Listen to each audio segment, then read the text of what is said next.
Testing, testing. 1, 2, 3. Mic check. 1, 2, 3.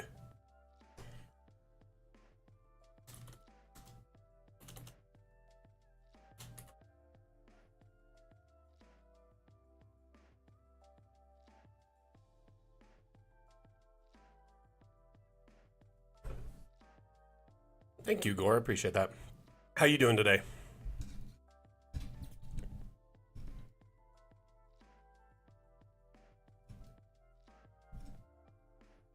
Hey, Jack. Welcome back. How you doing, buddy? Atlam. Good to see you. I turned up the music a little bit, but it is near the end of the song, so it's kind of fading out. Pie Man, how you doing? Welcome back.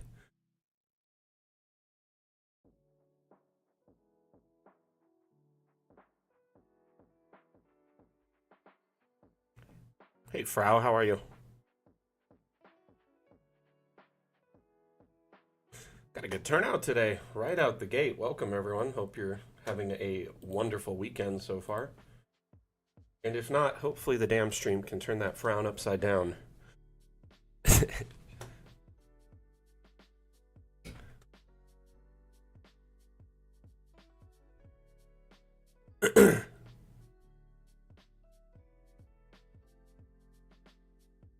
want to make sure we're all good to go on this end, and it looks like it. So, welcome back, one and all. My name is Mac. I am the community manager for Dungeon Alchemist. Dungeon Alchemist is the map-making tool you see in front of you. It allows you to build maps in a snap, or build very intricate, detailed maps of your dreams, you know, spending hours and hours and hours of your life if you choose so. So you kind of get the best of both worlds. You have by-hand map-making with tons of very beautiful 3D assets, both stock and shared on the Steam Workshop repository by our community. And additionally, you have, the quick and easy generating tools where you can generate rooms or maps in just moments. Anyway.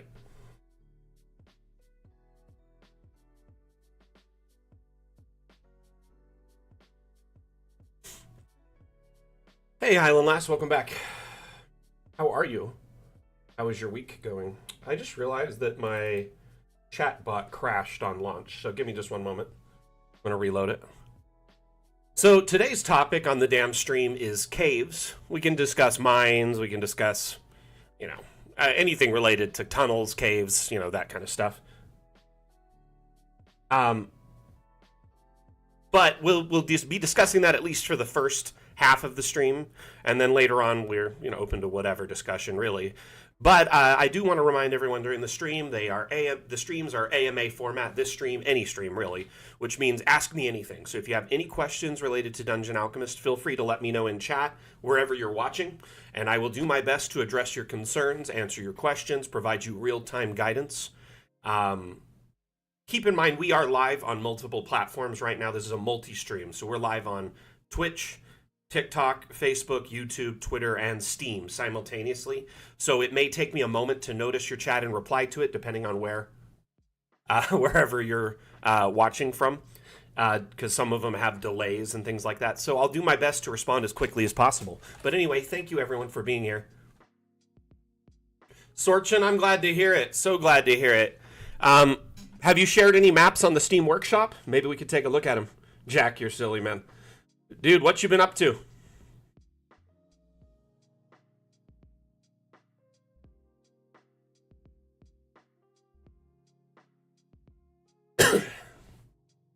Honestly, I've been seeing all these Sea of Thieves videos on my feed lately, and it just has been reminding me of you, like constantly wanting to play Sea of Thieves.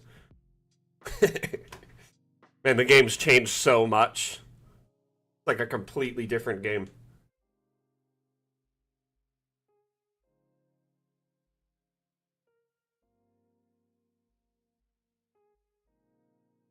So, Sorchin, you'll be able to do 5 levels up and 5 levels down, is what I've heard, at least from the devs at this point in our development cycle. So what that means is you will be able to have 5 floors upwards, so roughly 50 feet, and then 5 floors down, 50 feet down. So, right? Well, it was before it went away because you're like, they're going to take it away soon. It wasn't when it came out. I remember playing it with you because you're like, oh, it's going to be gone, so we got to try it. Or something. Or do they still have it? I thought it was going to go away or something like that. Anyway, so right now I'm showcasing a map that I found on the workshop called Secret Pirate Cave. And very reminiscent of Sea of Thieves. Essentially, you have an island with a cave system where you could pull a small sloop or, ship of that size in and be able to navigate the caverns, bring in your pirate booty and goods and store them away for a rainy day. Oh, okay, cool. I thought for some reason it was going away at some point. Maybe I was wrong. Maybe I misunderstood what you were saying then. But in this map here, it's quite intricate and there's a lot of detail to it. I've honestly not seen many like cave systems that would be meant for like a ship. But look, it's very barricaded. They've got like little outposts with cannons facing different directions.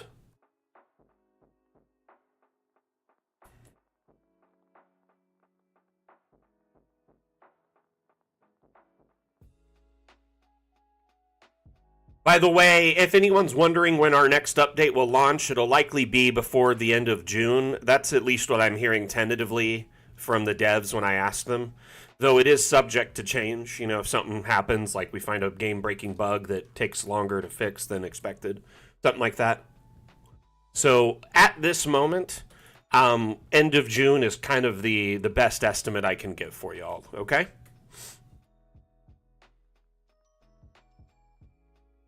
TikTok, welcome. I see a bunch of you hopping in and joining. I just want to say hello. My name is Mac. I am the community manager for Dungeon Alchemist.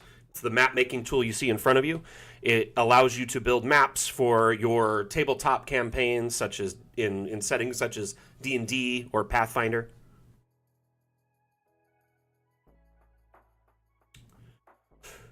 I'll be honest with you, I really hope we hit that end of June deadline. Everyone, I really, really, really want that. But it seems like in the process of trying to make roofing, acceptable, we ran into some roadblocks that kind of slowed us down. Which I know many of you want the roofing to be perfect, right? Or be very, usable, if that makes sense.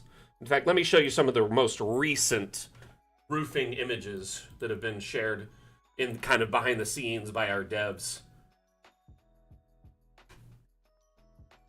They're really starting to make them fit any shape, which is the cool thing. Angled roofing at any shape of building is, kind of the holy grail they're going for. No worries, Jack. No worries. I know it's your passion, brother. We eventually have an update coming out called High Seas that is pretty much all ocean-based. I can't wait for us to release that. Well, not just ocean, but I imagine all seas. Astral seas, the air, airships, stuff like that. And I'm very, very excited for that because, a ton of people can then make their D&D settings more easily fit that aesthetic, I definitely would love to do island hopping or an airship or something like that. It'd be fun.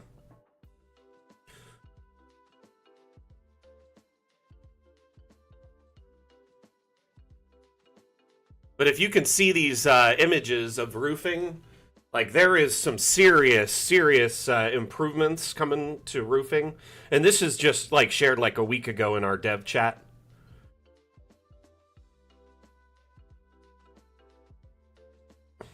Do it, Jack. Honestly, it's one of those games you can just leave installed always because it's light. It's only 7 gigs. Unless you've been downloading tons from the workshop. It's very lightweight on a computer. It's not like a Call of Duty, Maniacs, what are you doing? Welcome. But if you look at, the roofing here is pretty dang cool. EA will ask us, right? Honestly, we probably just should collaborate with them and they can teach us how they got objects to rotate on any axes and we can just trade our notes. So this is what roofing was a few months ago, right? This image here, and it's coming along We now, I got in, okay, hold on one second.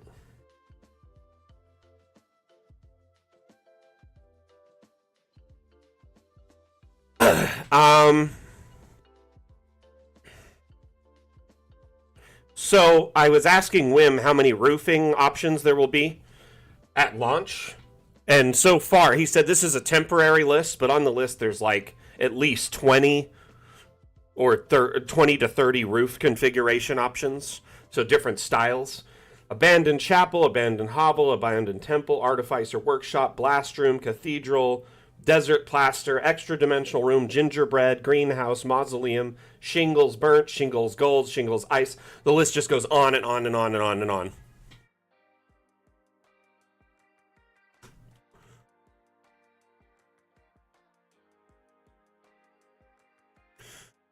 Hey, Blaze Gaming, thank you for the follow. Much appreciated. How you doing today?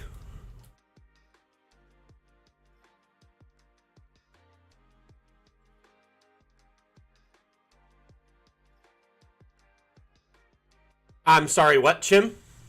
By the way, welcome. How are you?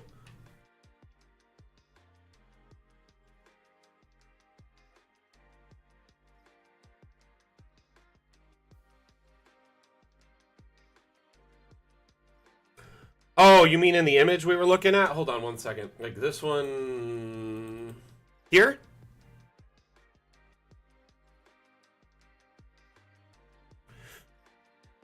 Hey, Shlomo, welcome back. It has been a while. What you been up to, my friend? So this actually isn't folded inward. It's flat on this surface here. It's hard to tell at the angle, but this it's kind of slanted in this direction from this corner down to here. So it kind of recesses back, I guess, a little bit because, I'm not sure why it did this shape, but we'll see. Honestly, and remember what you see here isn't the final, thing. They're still working on the algorithm for the roof generation. At the moment, Blaze, I'm not really making anything. I'm more or less just showing off some cool stuff in that it's going to be released in our next update. So we're adding roofing and multi-level room generation in our next update, and this is just some of the stuff that I've seen in the background that I wanted to share. Though we do have a map pulled up that I found on the Steam Workshop earlier called Secret Pirate Cave, and it is phenomenal. Very beautiful map, and it essentially, my headcanon is got kind of a cave entrance on like an island or a shore, and then boats can pull in and carefully navigate the labyrinth of rock and dock somewhere and then unload all of their ill-gotten gains. So, Blaze Gaming, what you're looking at right now is a tool called Dungeon Alchemist. It's a map-making and immersion utility. It's available on Steam, so kind of like a game, I guess. But it allows you to build maps for primarily 4 games, such as D&D or Pathfinder. So if you play games like Dungeons and Dragons, it is a map-making tool and immersion utility that allows you to build very detailed maps for your players, or if you are a player, your GM could use it to make maps for your campaign.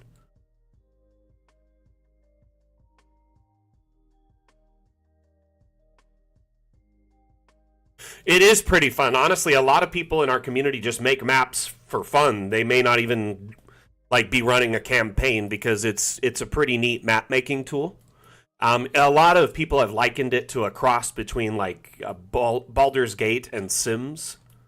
I mean, even just 10 minutes ago, there was conversation in our chat about Sims. Yeah, it is. I honestly build maps just because it's pretty cathartic sometimes to just build maps out and see what it's all about and see what you can do, kind of challenge yourself. But also, it's a relaxing activity. Shlomo over on Twitch says, still using DA. Just work gaming, finishing episode 38. Holy cow, episode 38. Congrats, man. That's a lot of work so far. Congratulations. I make simple maps and scenarios with DA. Last one I had about 30 minutes. I quickly made 3 different maps, used 2, then I export the top down to a JPEG and put it in above VTT. For the 3D version, I load the dam and then use the first-person view. Nice, so you use it in tandem with above? That's awesome. Primal, how you doing? Welcome back.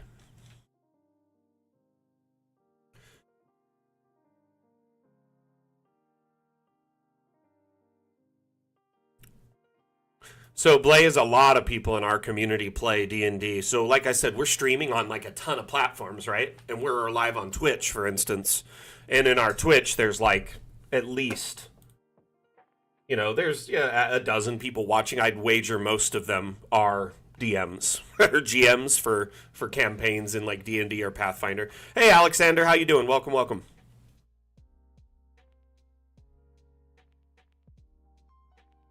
It is really fun to show players the first-person view, huh, Shlomo? It's really great to just plop a token in a map sometimes and then go into the first-person view and look around. And we play these games, these tabletop games where you're supposed to use your imagination to, they suspend their disbelief that they are flying and can shoot fireballs from their fingertips and are pretty much demigods in a fantasy world. But we never let them, see through their own eyes. They really only get to see, a top-down perspective most of the time. So popping a token into the map, walking around in first person, streaming it to your players while they are playing in a top-down, like, say, in Roll20 or on a printed map even, it really gives an immersive feel where the players can be like, oh, can you take a look over on this cliff edge and see what it's about? They get a better idea of the distance, the depth, the interactivity.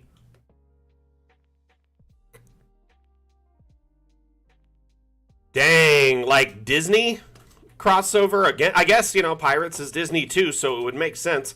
If they do it with, the original, where there's a big old crocodile, that'd be cool. Like, the original, animated one would be interesting. But they'd have to be careful in how they do it because some of the stuff in there just hasn't aged well. You know what I mean? Brain Bomb, we're looking before the end of the quarter is the best tentative estimate I've got at the moment, which is, basically before the end of June. So the next update, if everyone's wondering, is titled Fun with Objects. It will add, hundreds of new objects, a dozen or so new quality of life features and improvements, and as well as the ability to generate multi-level structures and roofing. So up to 5 levels up and down underground 5 levels. Nice, Blaze. Yeah, I forgot to mention, we do have a demo on Steam. It allows you to try our forest biome, and you can build a tavern. So you can kind of test drive it on your computer and see how well it runs before you decide to invest any, extra time or money into it. Monkey Island crossover was well done. I'm glad to hear it, because Monkey Island held kind of a special place in my heart as a kid. All right, let's open up another cave map, shall we? I downloaded a bunch of maps earlier that were caves, so we could just kind of check them out one after another. Here was a goblin slum in a cave, so I thought, man, this is going to be cool.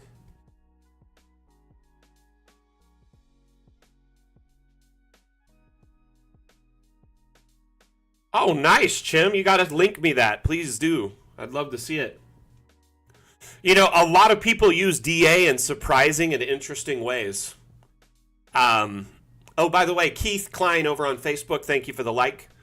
There are developers that use Dungeon Alchemist to make backdrops for their scenes, for their games.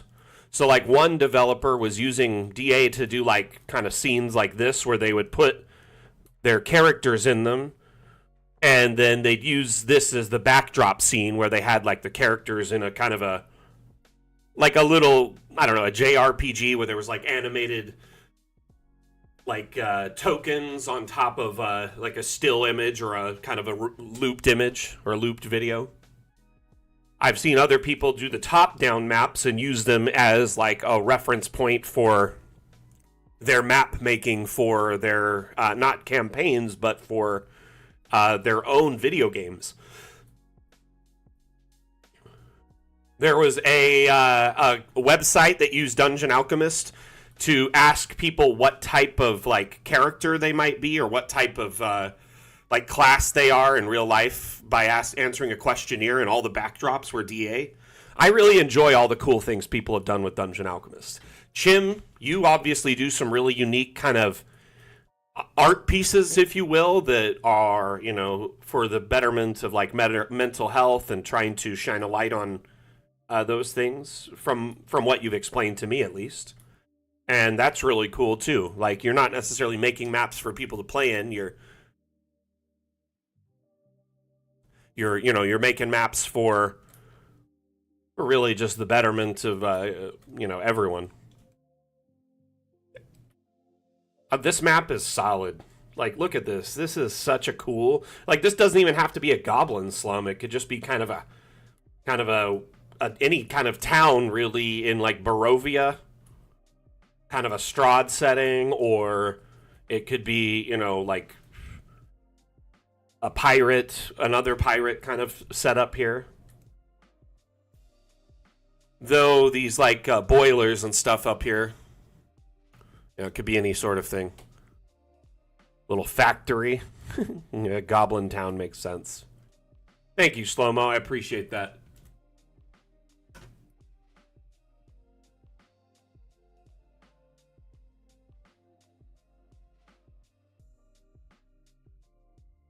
You heard it here first. Slow-Mo says it's a good deal even at $44.95. Honestly, one thing is I've been with the company now like 3 years, you know, and Dungeon Alchemist has changed so much in that time, and the value it's offered has grown exponentially in that time. So, like the first week I joined the company, we released a stretch goal. Okay, so they launched on a stretch goal, right? And then they released one, which was, they just keep, you know, it's just like every 6 to 8 months we've released a stretch goal, other than the last two because they've been impressively challenging. So I'm just trying to think back how many different things we've done. Uh-oh.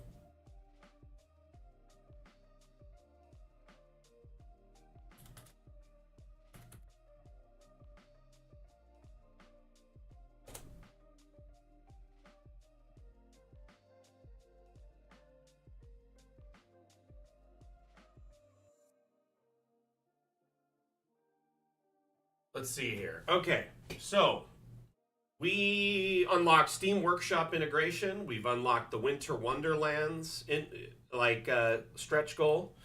Water Worlds has not been done yet. Fun with Objects is our next update. Here, let me show this on screen so y'all can see what we've released. So this is a list of all the stretch goals we promised during our Kickstarter.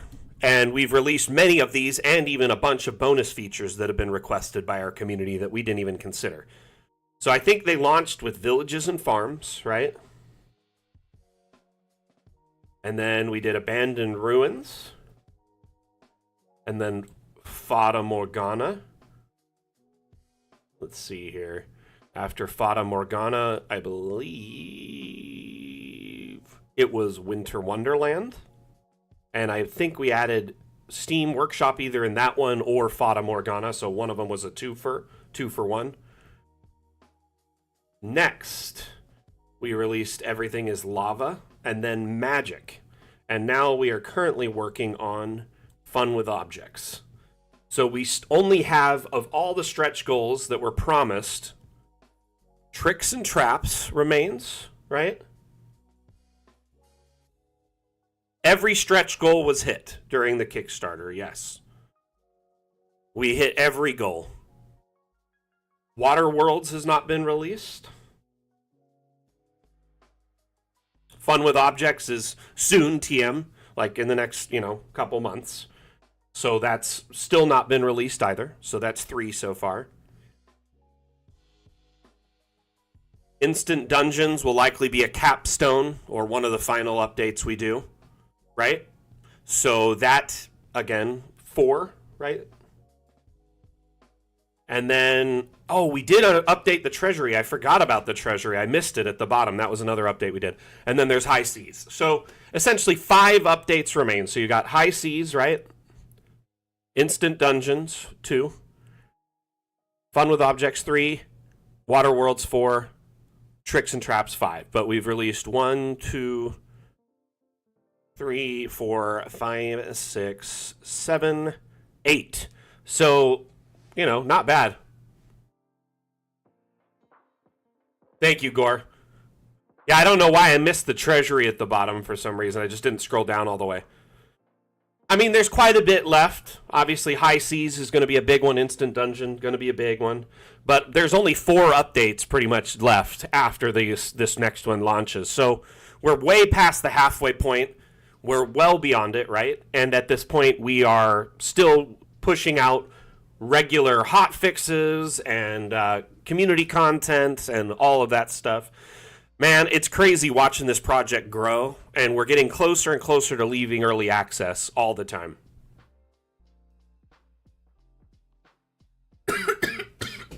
Excuse me.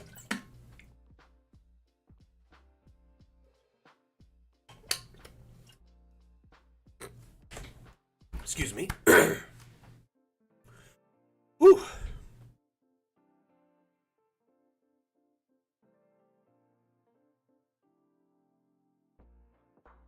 Anyway.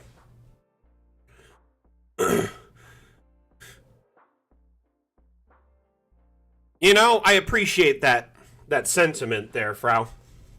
To be honest with you, I don't know, but at the same time, there's definitely reasons we're still in early access. Like, first off, we promised we would stay in early access till we've delivered on all our Kickstarter stretch goals, right?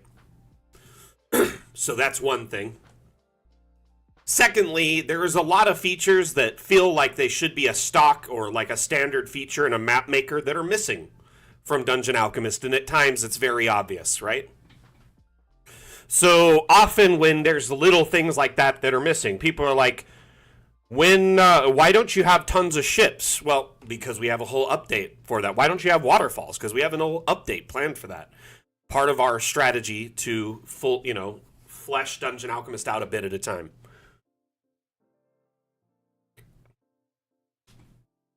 I'll be honest with you, I think the devs have kind of been discussing the possibility of popping out of early access a little bit earlier than planned. But I don't know exactly what that would entail. I don't know. Mainly because Dungeon Alchemist has definitely, as you said, Frau, gotten to the point where it's very full-featured, has a lot of cool tools and abilities in it. But at the same time, you know, there's still some major updates remaining.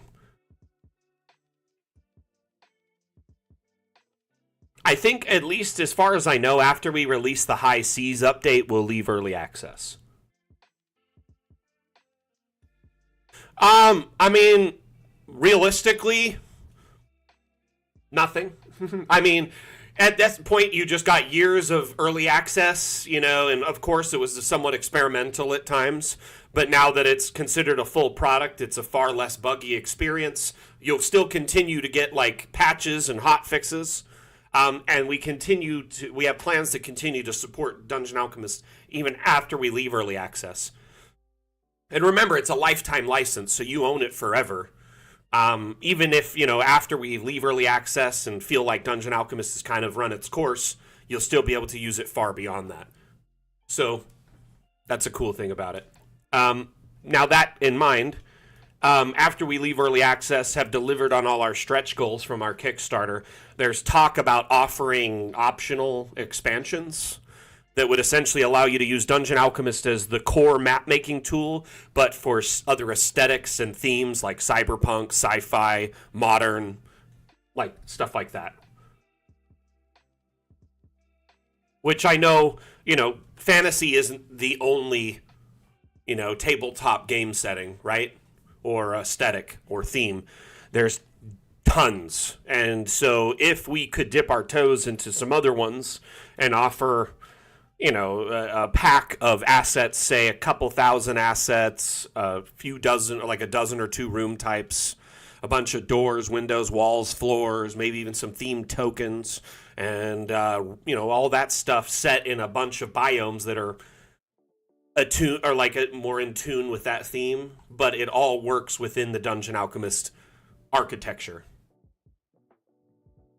and network or framework, I should say. Asmodeus, how you doing, buddy? I think the big thing about early access, and many people, subscribe to early access under the impression they know it'll be buggy, but then they get all that early access. They get to play with it before anyone who waits for a full release, right? And man, there's been some games out there that have stayed in early access for years. Like a great example would be, something like, Subnautica, right? It stayed in early access like almost 8 years. Hey, Joseph, how you doing?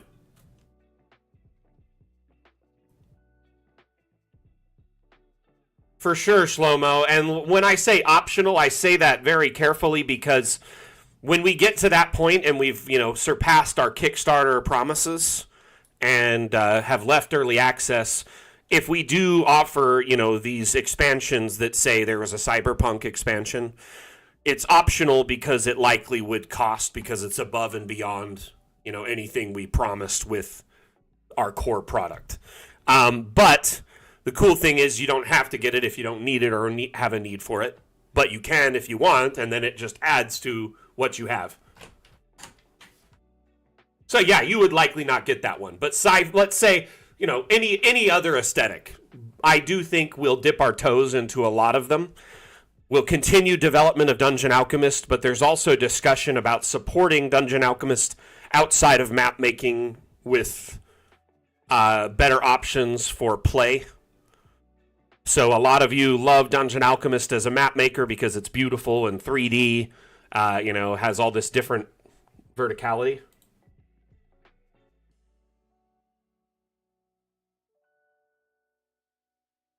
Now, a lot of people say, hey, why don't your maps export to Tailspire or to, 3D Canvas or any number of 3D programs or 3D, modeling or sculpting programs, or even for 3D print. A lot of people want to do pretty much one of those three categories. I think at some point down the road, we may offer a supplemental tool, like a VTT that is essentially tailor-made for Dungeon Alchemist, if that makes sense.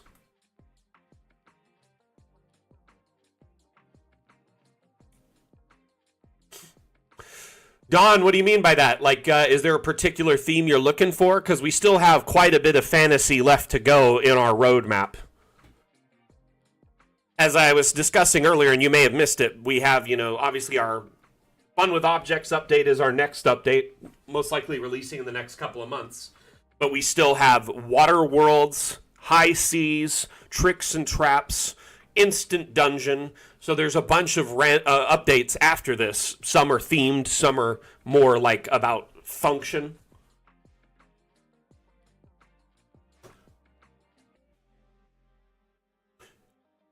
Let's show some clips from our next update while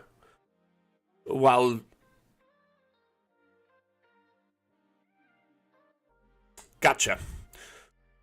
See there, we did in our magic update, we added a Fey plane, and a bunch of, kind of fairy and Feywild type stuff. Though I do think it'd be cool to expand upon that.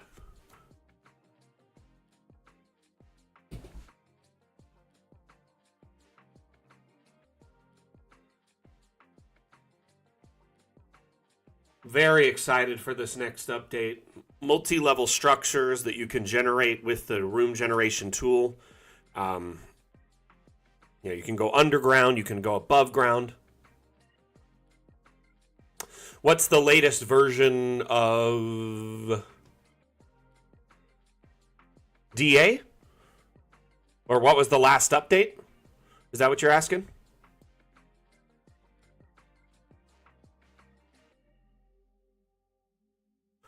The current version, the last major stretch goal was the magic update, though we did do a couple of hot fixes between then.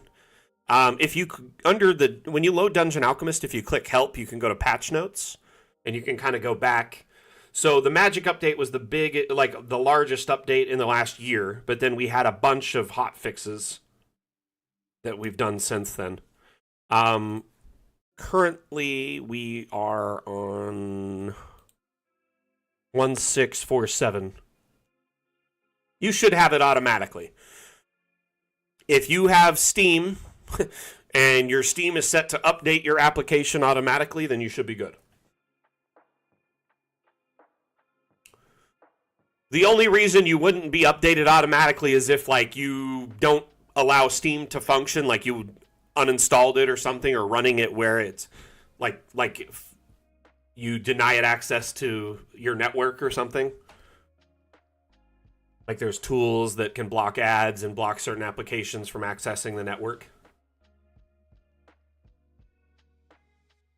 Yeah, the next update's going to be crazy. I'm really excited for it. Let's see here. What do we got? It'll show off some more stuff in the next update.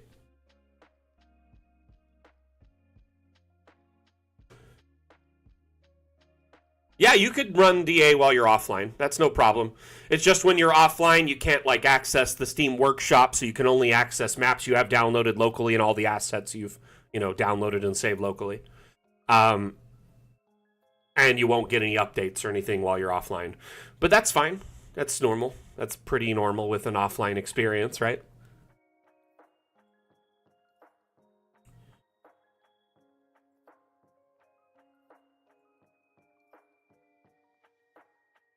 Speaking of caves, in the next update, you'll be able to build, underground structures mixed with caves.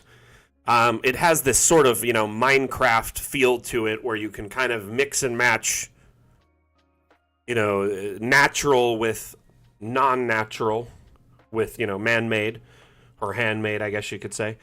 And it's going to be interesting because, like, you could have a city with, like, a whole sewer system under it, right? Or maybe a mansion or castle with a cave system under it. Or, yes. Yes, Shlomo.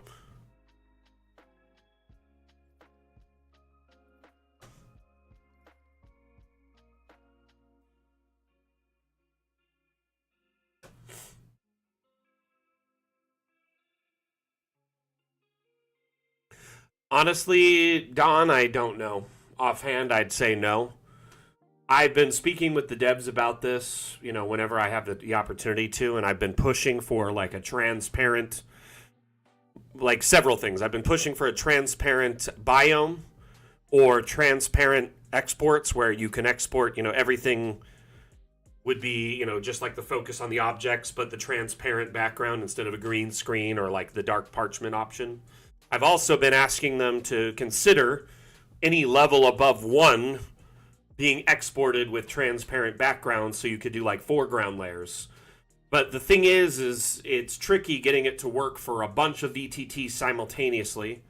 And also, they are very adamantly anti PNG because in their testing internally, once you get back past like a 40 by 40 map with any relevant detail, PNGs become insanely large. So big, they're not even economical for use with a virtual tabletop. Rodrigo, the best date estimation I can give you is before the end of the quarter, which is likely, before the end of June. That, though, is subject to change. And if it does change, we'll announce it across all our social media, Discord, etc.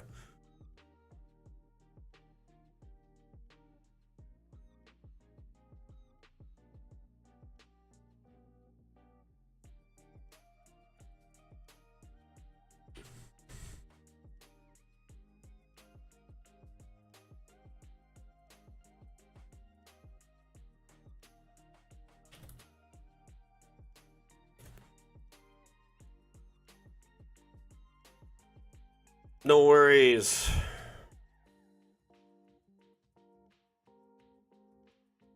Uh, Sorchin, is it under the same username or is it a different username?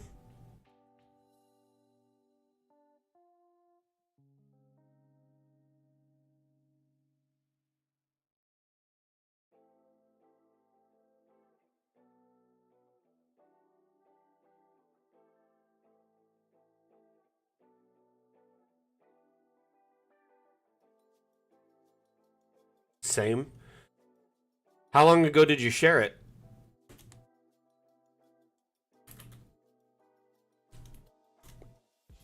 Here, let's try. Oh, okay. There it is. Because I was spelling descent into Avernus differently. Gotcha. Well, let's load it up and see.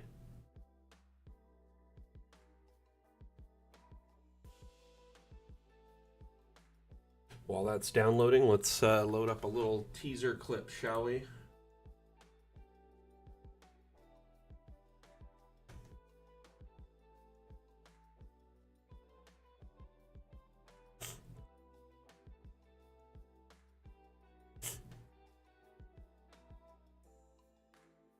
So in this clip, you can see transitioning between floor levels. This is a pub I made that's like a tavern and inn. So it's got 2 floors in the clip at least. So there's the base floor, which we just transitioned to the next floor, and then this is the top. Now, I just went with a flat rooftop for this one, but in the next update, you'll have angled or flat roofing options available. I was thinking of putting like an upper balcony, but I never got around to it for the clip. Sometimes I just make a clip that works, or make a map that works instead of one that's like perfect. I used to spend way too much time on making maps for clips, and so I learned to accept my map making as it is. Anyway, the balcony is one of my favorite parts because you got like this kind of transition space here where you go upstairs, and then there's a staircase that goes up. There is a bathroom, shared bathroom at the end of the hall, and then a long hallway, and then the balcony where you can go out, have some games, drinks, whatever. Each bedroom, we got a couple that are private, little lofts, and then you got some shared bunked beds, rooms here. And then this one here is more like either the innkeeper, tavern keeper, or maybe like a master suite with its own private restroom.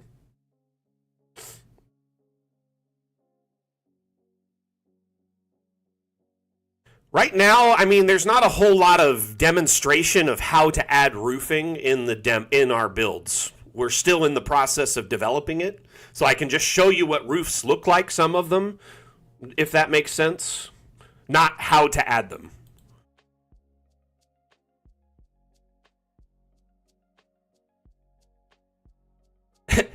Because the state the development's in, it's kind of just like roofs are there or they're not, if that makes sense. There's not like a roof tool. There's, you know what I mean? It's basically half developed. Or I'd say it's like 3/4 developed. Like all of the background stuff is developed, just not the front end UI for it. But when you transition between floors, you can do this with this new UI element that'll appear in the top right corner here. One moment. The video. Okay, so in the video, you have this over here, right? And this allows you to essentially click up or down, depending on like if you're in a terrain biome, you can go down underground or up to build a new floor. If you're on a dark parchment or green screen, you can only go up, and then you can go down once you have upper levels. In this case, though, I would just go up, and then it would generate a flat kind of roof. And then I decided, hey, I actually wanted to build up here. So I started just generating rooms on top of that flat space, and then it turned it into this shape, because that's how I shaped it out. So it's essentially just generating rooms at another level on top of a flat surface.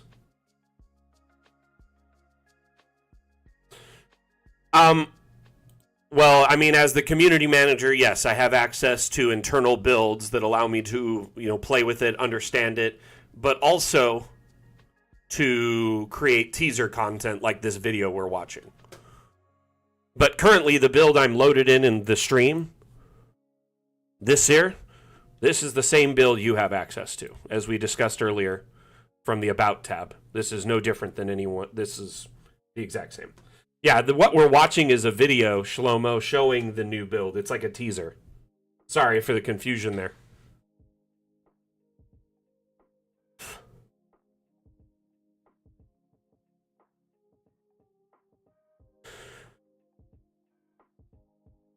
But there will be like a new tool added in the left toolbar that's for roofing. So you'll be able to see like all the roofing options, as well as be able to kind of access it similarly like the floor, wall, window, door tool. But while you're building with the room tool, if you want to just add a new floor, you can either hit plus to go up or minus to go down, or you can click the up down arrow and then it'll add a new level. Alternatively, you can just press the up down arrows to transition between those levels. So it's a very simple, straightforward interface for navigating between floors, but also adding new floors. Let's see here. One of my favorite new features in the next update are these abstract lights. Colors, intensity, where you can raise and lower them. There's two different types of lights, a lantern and a spot lamp. So you have different types of light, broadcasting, so you can do all sorts of things with it. But yeah, you can essentially turn them on and off. You can hide them or make them visible. You can change their color. You can change their height. You can, all sorts of different things.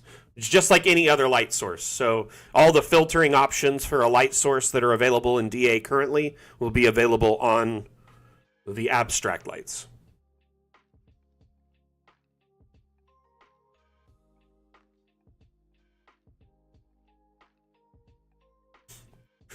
Are you asking how to add a roof right now in Dungeon Alchemist, Shlomo?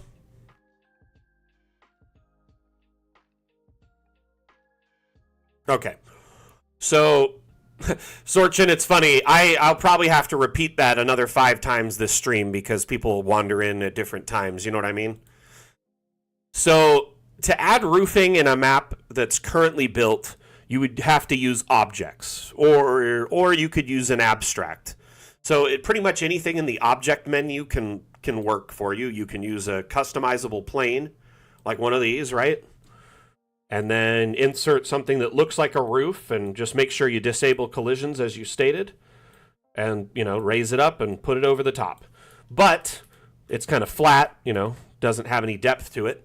There are a couple stock roofs in DA that are kind of generic. These work in a pinch for certain structures, not all, but kind of a neat little backup option if you need something in a pinch. Make sure you check all the angles, right? Lastly, you have the workshop supplementation. So you can either browse the asset browser and type roof. So if you go to the Steam Workshop tab in the top menu, then click Asset Browser, and then type Roof. There are hundreds of roofing options. Some of them are a solid piece, some are square, some are rectangular, some are circular, some are modular, where you can put together a bunch of different pieces to make a custom roof. And there's pages of them, so check them out. These are a great way to kind of fill the void while you're waiting for the update.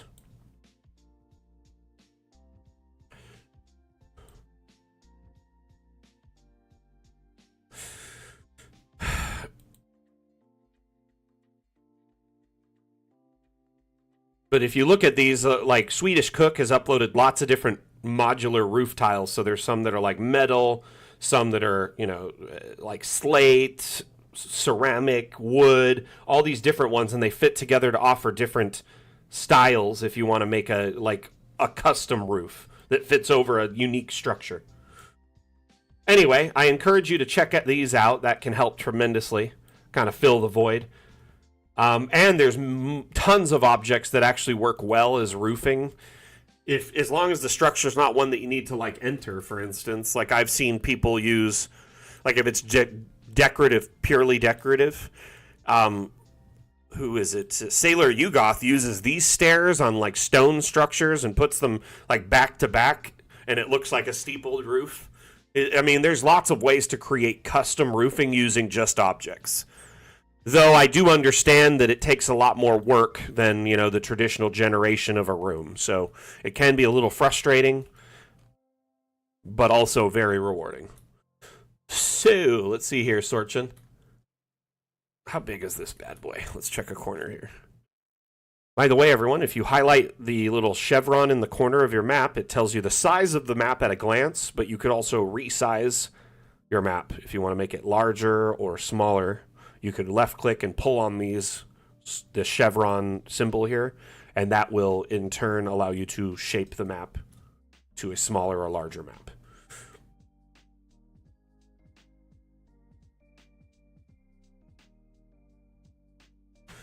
Yes, exactly. So we're cutting out all the tinkering, like workaround features that are required to do roofing now. So while roofing is entirely possible right now, you won't have to finagle and mess around with it to get roofing in the next update. It'll just be more like click and go. Oh my goodness, Artful Darkness, thank you for the likes. Much appreciated, much appreciated. I like this. Is this based off of an actual map, or did you make this just from scratch? Because I know the whole descent into Avernus is like a whole thing, right? So...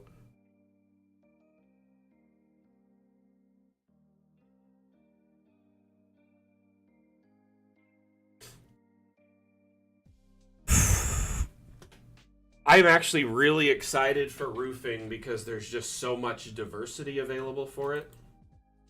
Like, check out this little, like, kind of witch's hut roofing. Like, this looks so cool.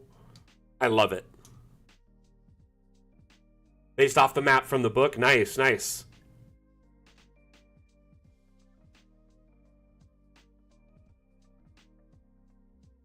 So there will be actually lots of quality of life features, improvements. One big feature that's in the next update that I'm really excited for is the ability to batch export. What that means is you'll be able to set up a bunch of themes for your maps. Like, hey, I want to export, whenever I export a single map, I want it to have a, like, just for me personally, for my campaigns, one map, when I make it, usually has like 5 or 6 different exports. I have, you know, morning and night, right, and afternoon and evening, and then I do a snow version. I usually do an animated and a non-animated of all those, so at least like 5 to 10, right? Batch export is cooking. Like, it's going to speed up Dungeon Alchemist, like, whether you're an average DM or, you know, a map maker who sells maps in commission or does... you know, work through like Patreon or anything like that. I was trying to find this clip the whole time, so that's why I was stumbling over my words. Batch exporting is going to be a huge time saver for everyone in our community. Once you've set up all your export formats and saved them, it's pretty much set and forget. So at night, you can just, or when you step away from your computer, just tell it to export, and it'll export one after another, after another, after another, until they're all done.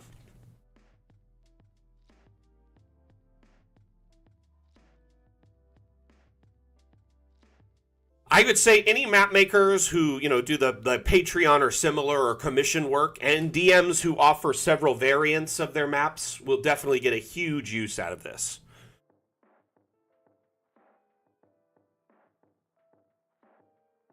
The batch exporter was also made to create...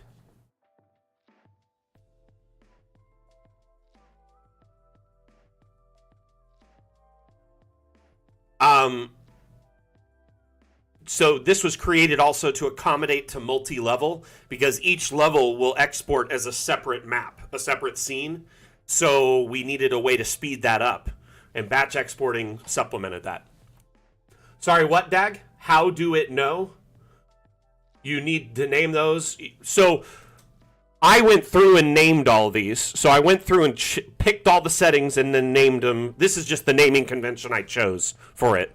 So I primarily use Foundry when I play, but I also export maps for all the formats to try and test, you know, Roll20, Fantasy Grounds, Above, etc. In fact, the reason we got Above is I did extensive testing with like UVTT and Above to make sure it worked. It was nuts. Anyway, long story short, looking at this, right? Each of these I named by hand, and this is just my personal thought process. Is it's Foundry, and then I named the DPI. Is it an image or is it a video? Is it morning or night? Is it have borders, no borders? Is it gridded or gridless? So, like when you export, you know how you can have no borders or a little 2x2 border or a thick border? Little things like that are all the customizations you can set. So you could name your thing just Foundry 72 image and call it, or you can name it whatever you want. But what it'll do is it has this as part of the name for the file, most likely, when you export. So when it exports, it'll say the name of the map, then all this stuff at the end. Yeah, there's some texture issues with the black and the gold skulls. If they get resized, they like lose all their texture data. It's a known bug, and I think they might be fixing it in the next update. Not 100%, but it is on our like bug roadmap.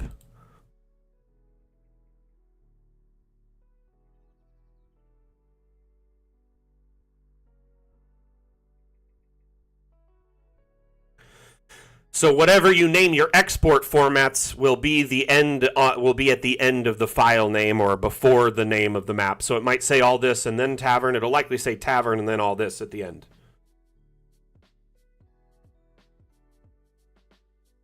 Yeah, just exactly. Another cool feature in the next update is the Modular Objects tool, which essentially was designed to help speed up like linking things like pipes and tracks and similar, right? They added the whole new set of objects to kind of supplement it as well. So that's pretty cool, including the first iteration of a ship builder will be in this next update. So essentially, the High Seas update will have a full-fledged version of this in the future called the Shipyard. But the modular object tool, I see that as kind of the alpha version of the Shipyard. So in the next update, we're including a bunch of like ship parts, shipwright parts that'll allow you to kind of slap together custom ships. But it'll be a very limited set, right? Not a massive set. But you know how we typically lay down like foundational layers for future updates in prior patches. So it's like when we, added Hero Forge tokens to experiment with importing 3D assets, right? Little things like that. This will be kind of the modular object tool will actually be kind of the first iteration of the Shipyard, and then it'll only get better. But in this clip, you see the custom ship that was put together using the modular object tool. This clip is meant to show abstract lights, but the secret is the ship in the background that is wonky as all, makes zero sense. Looks like something from, like, One Piece. Exactly. Laying down the tracks for future updates.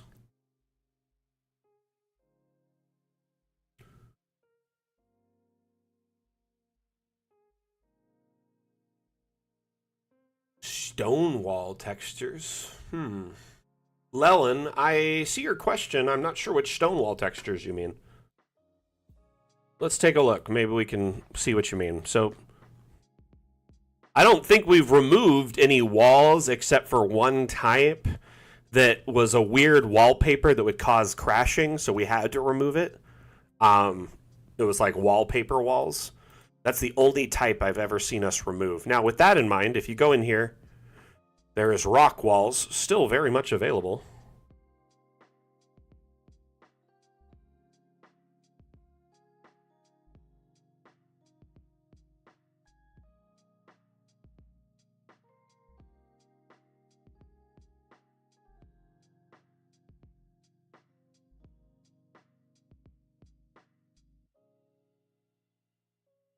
So there are some rock walls. Are these the ones you're talking about here? Or do you mean like... I'm not sure what you're meaning. There's several types, though, like mining kind of... like it's been carved rock. And then there's like natural stone walls.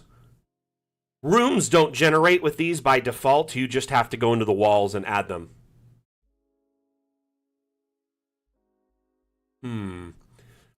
Let me take a look here. I haven't been with the team that, like, the whole time, so I'm not 100% certain which textures you're talking about here.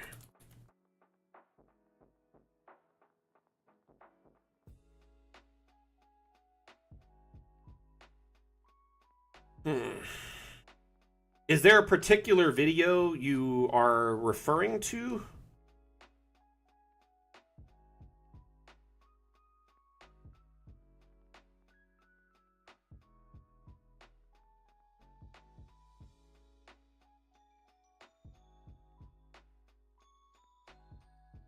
I'm going back to see if I can find.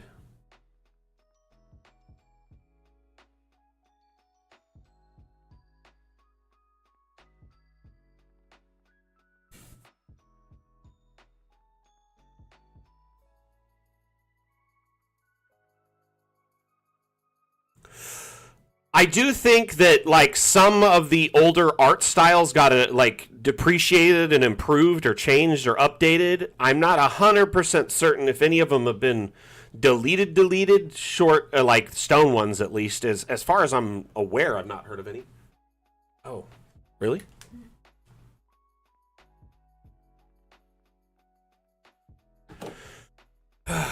Stand by.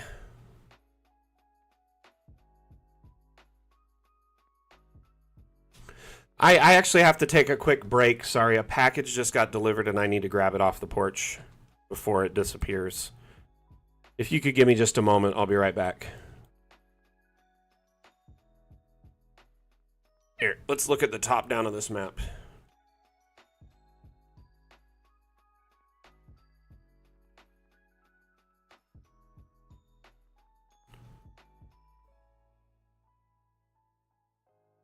Honestly, I do feel like sometimes they follow the truck. I've had a video on my from my camera where the guy delivered it, and not even 2 minutes later, someone just snatched it off the porch.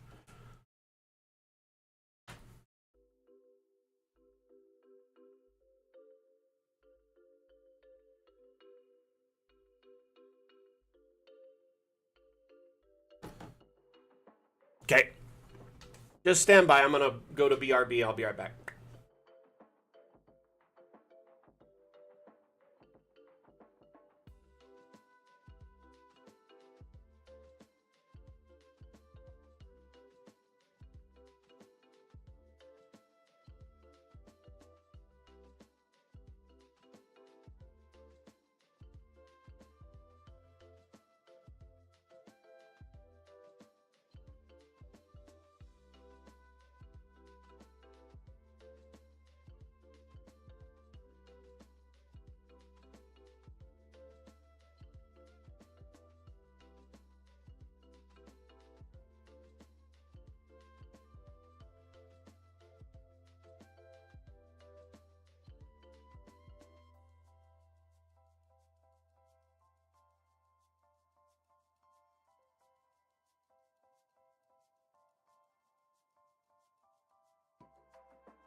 Sorry about that. Oh. Okay, let's take a closer look at this map.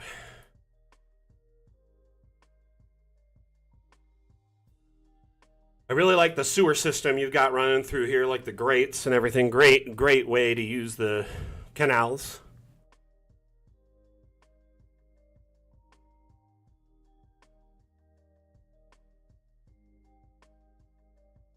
Okay. Everyone hearing me all right? Just want to make sure I'm live again. Ugh. Let's pull up another clip, speaking of decals.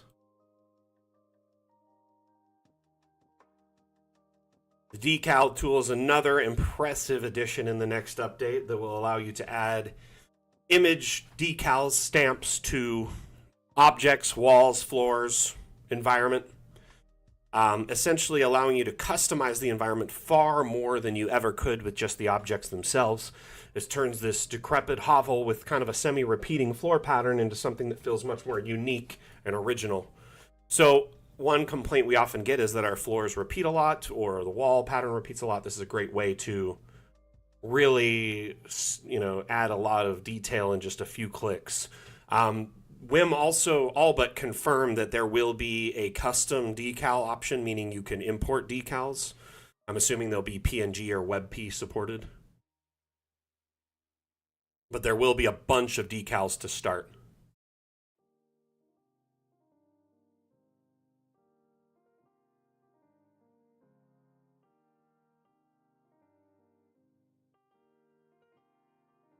Was it vid or a picture that Wim shared?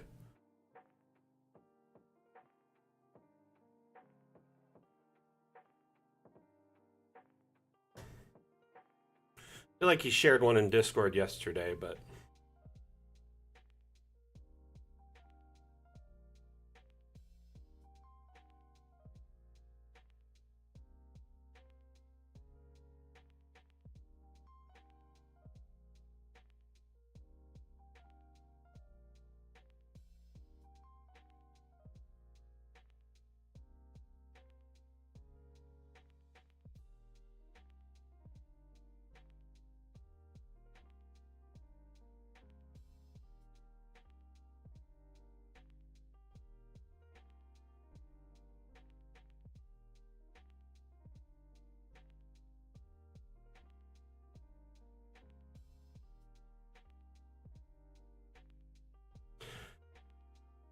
Hey, by the way, Dag, I see you kind of responding in Discord. We are well over the halfway mark, actually, right?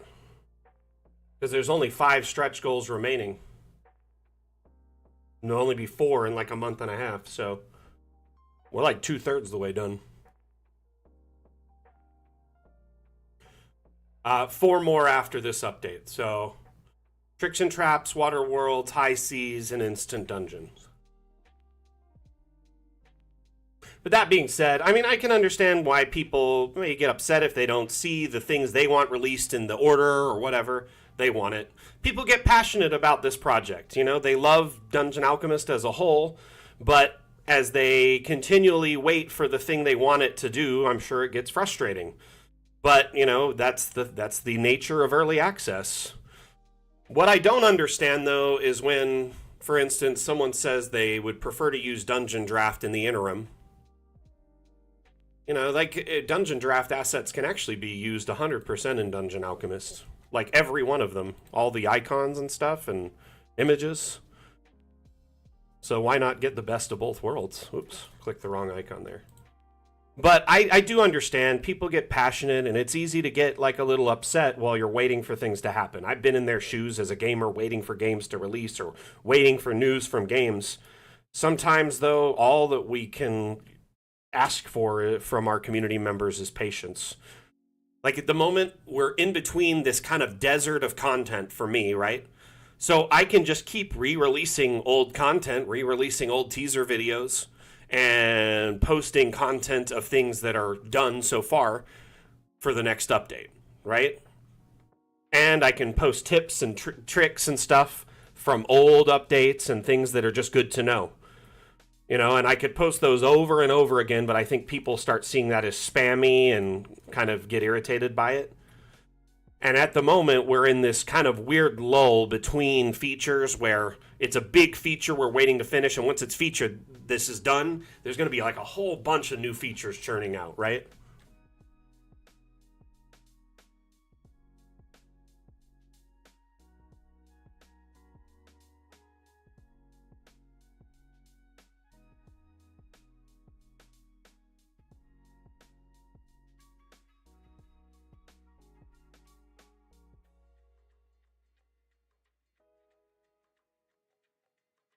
So again, like on our Kickstarter, so I know when they sent out the keys, they sent them out in an automated batch to everyone, right?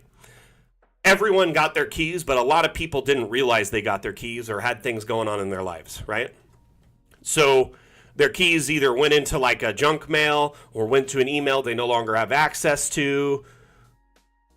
And so, yeah, that I understand that happens, but we shipped out every key. If anyone is missing their key, they're more than welcome to email us. Commenting on our Kickstarter isn't going to really get them a support. That's not a place to get support. There's an email on the Kickstarter they can reach out to. I can also search Kickstarter keys. You know that, right? I find 2 or 3 a week sometimes in our Discord. But, yeah, they're really... Kickstarter doesn't really make it easier. You know what I mean? Like, it's problematic. I understand their frustration and their venting, though I do think it is kind of, I don't know, silly to vent like that in a big public space. They're really just, it seems like, I don't know what to say.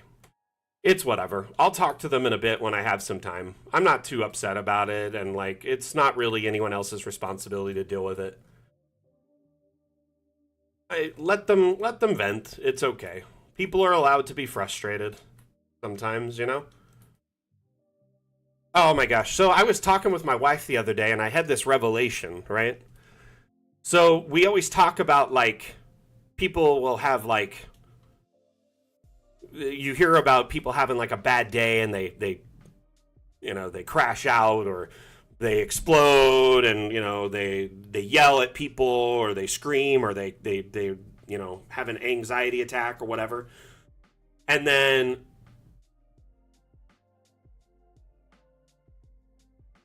basically what I came to the realization is a lot of people, they expect you to be like this perfect person all the time, right? And never get upset, never be frustrated, never be anxious.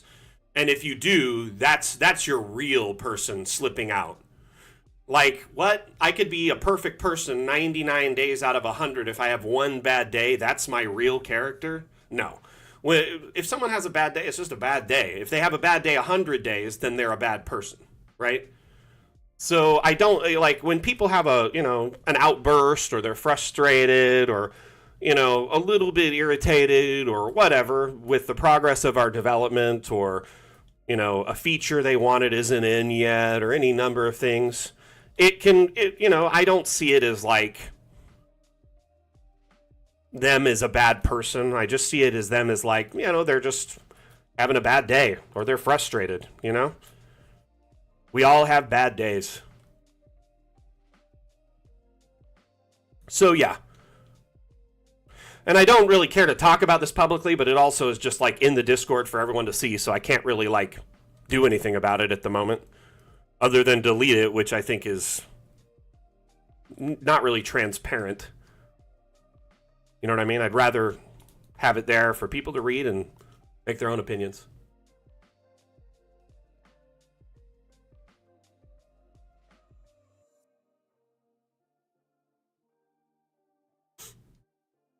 Any plans to make a city category for runes, or we can do with a village category? It would be cool to just paint streets. You don't have to do the manual work with the alley method. If you adjust the parameters for your AI generation, you can generate alleys without walls, with only lights, for instance, or with just some objects. But what I tend to do when I want to make roads is, I use the alley type, but then I'll turn off objects and walls and windows and doors. And then anything you draw, like for instance, this is a street at this point. Let's make it a cross section, an intersection, if you will.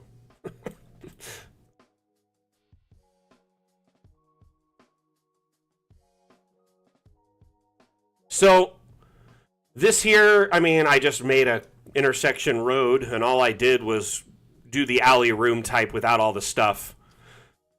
Add some lights to it, and you're good to go. If you hold shift while you add the lights, they'll snap into place and duplicate each time, or so you can really quickly add some lights to this. But I mean, roads like these can be shaped and angled, so you can have turns. You can have like little offshoot roads, or them all the same size. So I don't know if you've done this at all, Lelin. Gotcha. It would be awesome to have just a street type in here. I'll bring it up with the devs. I do understand the frustration of having to sort of work around the problem to get a solution. One moment.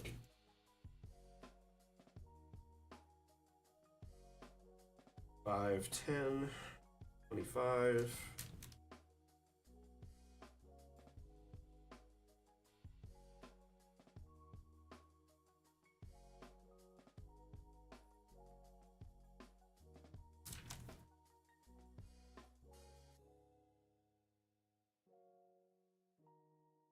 Okay, got that. I added a note to that, so the next time I talk to the devs, I'll try and talk to them. Honestly, you guys, I think cities will likely come into play later on once we do like instant dungeon type thing. Because a city is also kind of a thing you might want to instantly generate, like a whole village or a city.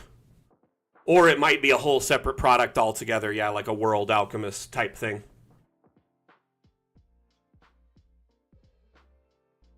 Honestly, I didn't want to delete the post, but I also haven't had a chance to answer. I'm not like ignoring them, but it posted moments before I went live, and so I didn't have a time to give them like a dignified response. So I'd rather just not answer at the moment until I can.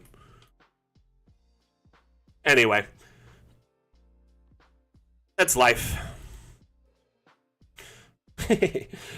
Dag, anytime there's something like this, you're more than welcome to defer it to me. I'll handle it when I have a moment. My work day is long, but my ego can take a bruising, so I'm cool with it.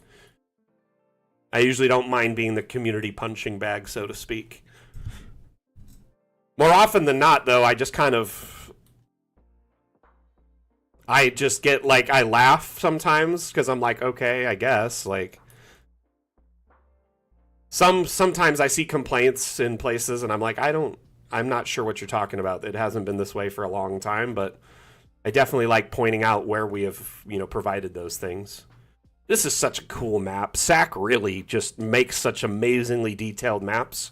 And then the combination use of like his style with the Danger Weasel's, basalt or like stonework is so impressive. These are shared on the workshop by Danger Weasel. They're called basalt rocks. And, I mean, they're... Sorry.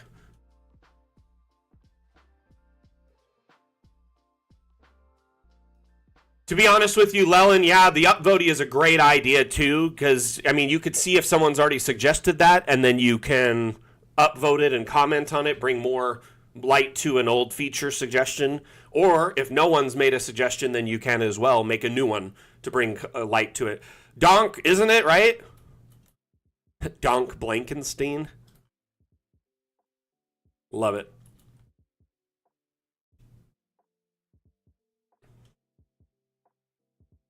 It's an amazing map, though, right? Top quality.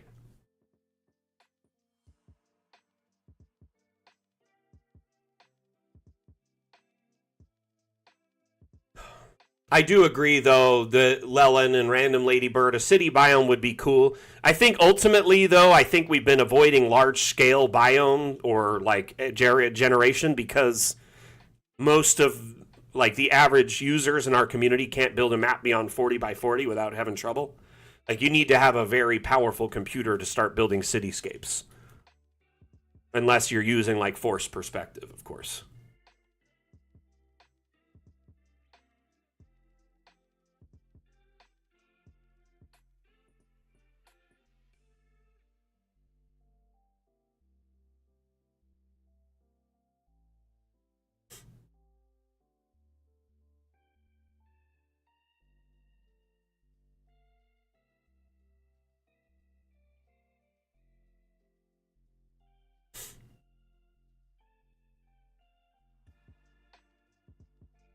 Honestly, though, I could imagine a city biome being maybe implemented as part of instant dungeons because it's more mass generation of an entire environment all at once. And part of the reason instant dungeons is like more on the later end of our development cycle is it makes sense to have all the objects and room types and features available when you want to generate a massive dungeon that you want it to have not many repeating features and have some uniqueness at every turn, right?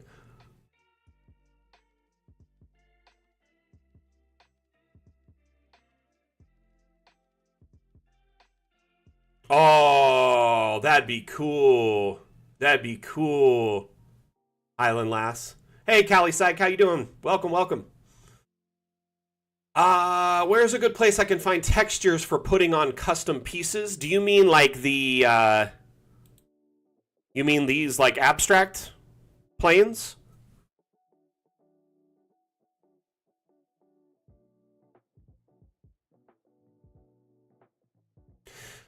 To be honest with you, I mean, we have a channel in our Discord where people share some of their abstract art.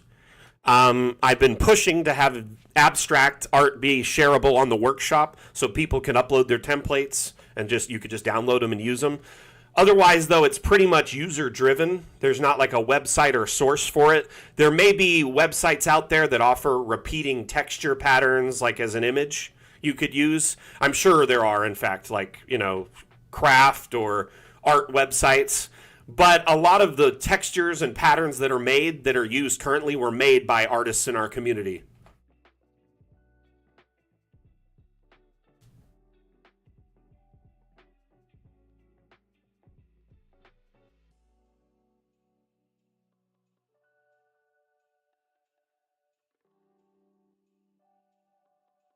But yeah, like if you're looking for, I mean, even something like a tool like ChatGPT could be used because you could say generate a repeated wood floor pattern that is 1024 pixels by 1024 pixels and see what it generates. It might come up with something neat for you. Though, I wouldn't really bank on it because it tends to really not really understand what you're asking it most of the time. That being said, though, I looking for repeating patterns that have the 1024 by 1024 dimensions would be the way to go because that's what the dimensions of the majority of like the floor and the circle and the square ones are size wise for images.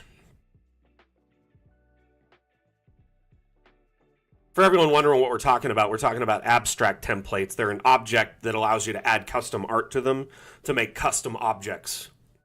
So you could insert like magic circles or custom floor tiles, walls, doors, pillars, etc. Just make your very own custom pieces. And it's kind of a combination of art mixed with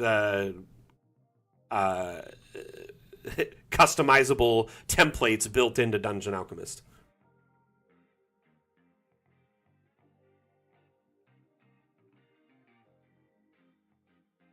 Anyway.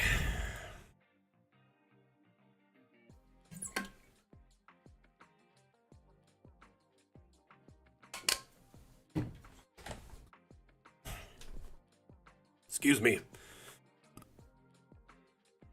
But yeah, this map is awesome. Guy Zero, welcome to the stream and to the damn fam, as I like to say. If you got a copy of Dungeon Alchemist last month, so you're now part of the family. And when you save a map in Dungeon Alchemist, it's saved as our proprietary map format called DAM files or .dam files. So similar like a JPEG or an MP4, that's our proprietary format. So we lean into that a little bit. So we have the Damn Fam. That's actually the original nickname for our community, though over time we've come up with 2 more, and we let new members in our community decide what they want to be. So there's the Damn Fam, the Damn Nation, and then the Damily. So, you know, the family, the Damily. So you got 3 different ones to choose from. You're welcome to pick one if you want, but if not, no pressure. Just want to let you know, Zero, during the streams, they're AMA format, which means ask me anything. So if you have any Dungeon Alchemist related inquiries, suggestions, feedback, you know, maybe you're learning, you want to figure out how to build something specific in a map, or you found a map on your workshop and you're like, how do they do this? Maybe you're struggling with an export or whatever. Maybe you have questions about our development and our next update. Feel free to chime in at any time and I will do my best to address your concerns in real time.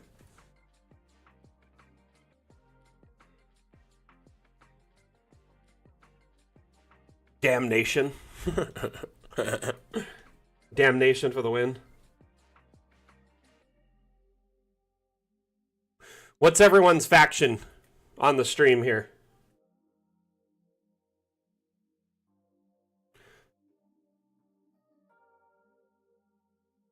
Several, Don. So when we were putting Dungeon Alchemist together, the majority of Dungeon Alchemist is, you know, custom code made from scratch by our development team. Obviously, we're using the Unity engine, right?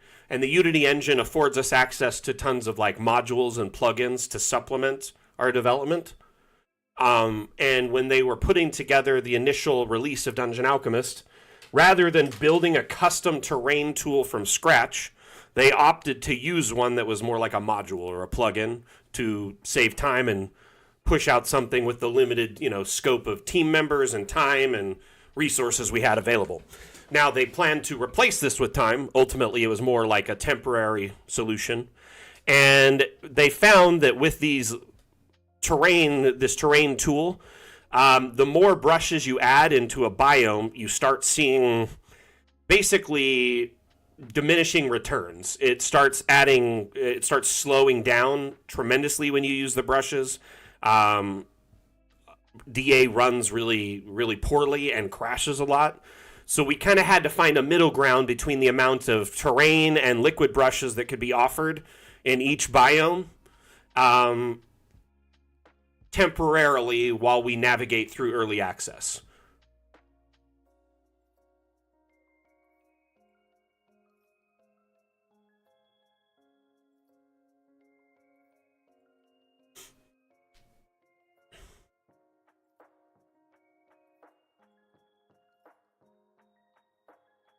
So essentially, every biome has specific terrain paints tied to them.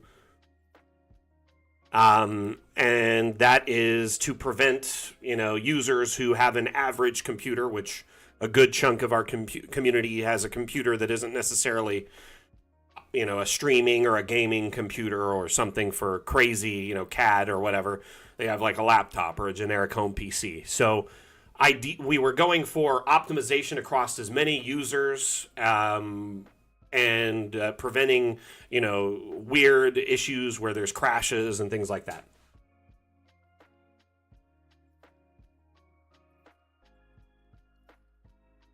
To be honest with you, Jai, I mean, using the room tool to build a boat is going to be frustrating regardless because it's really not what it's intended for. We have a whole update plan down the road that's just going to be for boats. So that'll probably address that issue for you.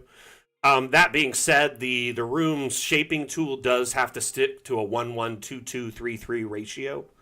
And it does have limitations. I don't know if those limitations will be fixed or changed, but a lot of it has to do with generating a room on the grid succinctly with proper like formatting and allowing the proc gen AI for each room to actually make sense. So if you start adding in all these weird angles and things like that, it starts becoming problematic and the room won't generate properly. So our next update will actually come with a very, very kind of rudimentary ship builder. A new feature is being launched called the Modular Object tool, which will allow you to kind of snap objects together more easily. So there's several objects that'll take advantage of this that already exist in DA, like rails. It'll allow you to build them and snap them together more quickly. Also pipes.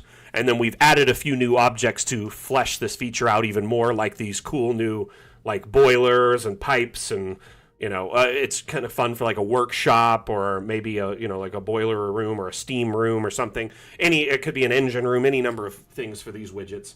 Another implementation of this tool is here with the railways, allowing you to quickly build out the rails by just clicking the direction and the angle instead of dragging them one at a time. So snapping together objects is getting a big improvement in this next update, but also a tool to help speed up the process of snapping together objects that are intended to do so. And with that in mind, another feature is being implemented is a ship builder, a very limited ship builder as part of that. Yeah, Guy, if you disable collisions, you can not only expand objects far beyond their normal constraints, you can shrink them beyond their normal constraints. You can also merge objects together to create new and unique objects by kind of overlaying them. And then lastly, you can raise them up and down if collisions are disabled. You're kind of new to the community, so you definitely don't know that feature yet. But it is, when you disable collisions, you enable fun. Let's just say that. But if you look on the workshop here, Guy, if you click Steam Workshop and click Open Subscribed Map, right? Or not Open Subscribed Map, just Browse Maps. Sorry, I clicked the wrong one. Either way, you can click Browse here. Type boat or ship. There's bound to be some that were made using the room tools, and then there's also some that were made using, made using just simply objects from the Steam Workshop. But like this one here, for instance, what is the... this one here is amazing. This is one of my favorite boat maps on the entire workshop. This was made like 2 years ago, too. It's not even a recent build. So for right now, yeah, it is going to be a bit of a struggle to make a ship. But I'm going to teach you a few tricks right now. So this map, what they've done is they actually put 3 or 4 levels of a ship on a single map, which is pretty cool. So it's like below deck, mid deck, above deck, captain's quarters, and then the swain, So that kind of whole thing in a single map. This here at the bottom is just a rowboat. If you go to the object menu and you disable collisions, you can make this thing far larger than any map or smaller. You can also raise it up and down when you disable collisions. So that's step 1. You're going to want to disable collisions, which essentially makes the object menu like unlocked. You can do almost anything you want. Now, if these boats, if you don't want to build a ship by hand, like putting objects on it and building out the decking like they did, these are like little stairs and wood planks and platforms and stuff.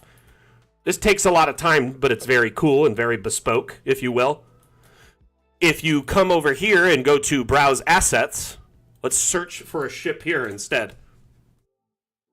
There are dozens of ships and boats. Some are sci-fi. Many are fantasy. Some are like prefabbed, already made, and you just download it and you're good to go, right? Let's try boat. Some rowboats, some ships, some parts for ships, some airships, some nautical ships, all sorts of stuff available. And this collection of assets right here, Guy, it expands your options from the stock options to an additional 9,500 assets. So we have like over 6,500 stock assets. I wouldn't recommend by any means downloading every asset available, but it just means you have them at your fingertips if you need them. You know what I mean?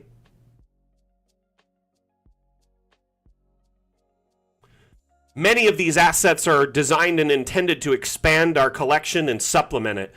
For instance, one of the creators in our community, Asmodeus or another SAC, they will make assets that we don't have currently to kind of fill the void when people need other things. Does that make sense?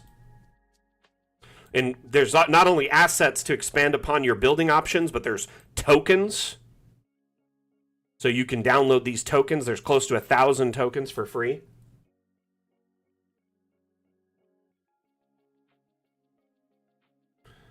Gotcha. So, yeah, Guy, right now you're kind of in a weird place where we don't fully have ship functionality in Dungeon Alchemist, right?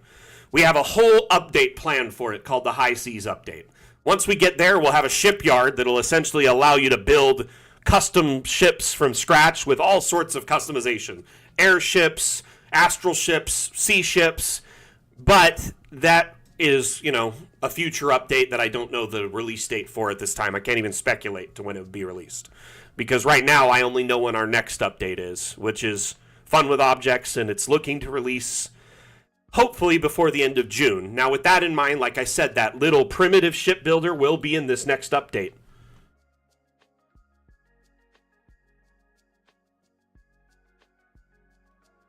So you'll be able to build like kind of neat custom ships. Like this looks like something from One Piece. It doesn't even look like a real ship. Like how would this even work? But you'll be able to snap together all sorts of neat pieces to make like random weird ships. Sunken ships I don't know about. I mean, yeah, but also sunken ships tend to be broken or listing or stuff like that. They're not just a ship down in the water, right? So it would make sense to have options to like break a ship or have different things, holes. Yeah.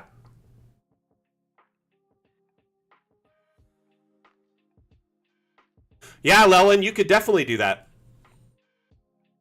One of the abstract lights is like a spot lamp, and so what you can just hide the point of abstract lights is to add light to an environment but hide the light housing.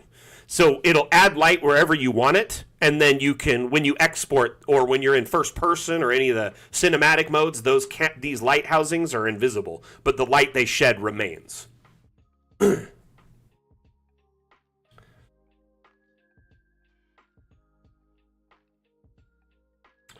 Callie, I honestly, when it comes to gore, I wouldn't expect much in that way, mainly because the devs tiptoe a fine line when it comes to gore and blood and stuff like that, because they don't want to get our rating changed. So when it comes to things like gore, we've given the community tools to supplement it. Either the asset importer allows you to import, blood, gore, bodies, any type of whatever, viscera. Then you also have the abstract planes, which allow you to import, custom images, and I've seen people do blood puddles, trails, footprints, all sorts of stuff. The skeletal plane, though, is probably the most adult thing we'll get in Dungeon Alchemist. It's a bit of a hellscape, if you will. It's like a tableau of hellscapes, all different in style. Some are more like, hey, this is a crazy battlefield where hundreds of thousands of soldiers and people died. Or maybe this is an actual level in hell. Or some kind of tryptophobic nightmare scape that looks like you're inside of a living creature. They vary very drastically. Yes, the abstract lights, the light it casts will export, but the light housing will be invisible. Sorry, I want to make sure that came through because that's like the third time I've said that in the last minute. Let me show you an example in a video.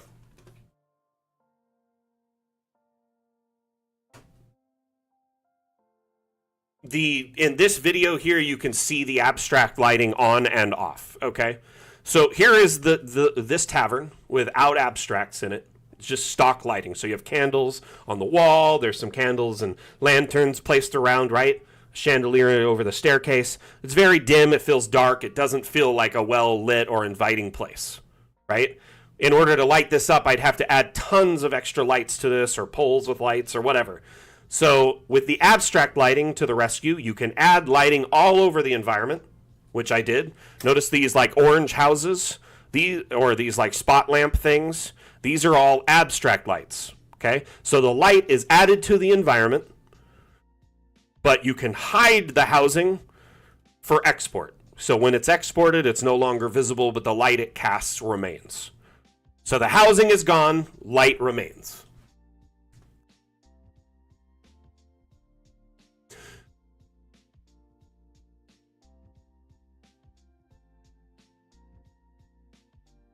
Right now, Guy, if you want to do something now the best options are to hide like a lamp in something else. So you can take a light source, right? Like this. And you can change its, color, change its brightness, change its size even. And then you can hide it inside of another object and it still casts the light. That's method A for kind of invisible lighting. Method B is on the workshop. One of our creators, Sack, has uploaded some invisible lights. And they're basically like the size of a dime, but they cast light. And you can change the color, the brightness, but then they're pretty much next to invisible. So that's kind of the current methods until the new lighting tools come out.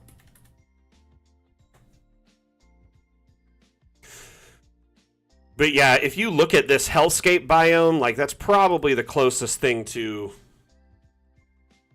I'd imagine us doing anything bloody, gory, or anything beyond that. Yeah, it's funny, you call it a mod, but it is truly a mod. Like, everything on the workshop is technically a mod. Whether it's an asset or a map, they're all mods, technically. Because the workshop, how it denotes items there, they're technically mods. But when you add a third-party asset to DA, you're technically modding it, right? Unfortunately, Leland, I can't. I don't have any video of that, and I don't have the build loaded up. So I'm currently in the stock build of Dungeon Alchemist in the stream, right?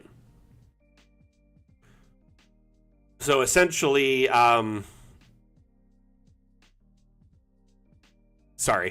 essentially I have access to the exact same stuff you do that I'm showing you right now. Once in a while, I'll pull up clips and video, and that's from a build I have access to when I'm offline. I can't share it on stream currently because the devs haven't given me permission to do so. Mad Dog Max Swede, how you doing? So the next update will add roofing, ceiling, stuff like that, so it'll definitely block out the exterior light.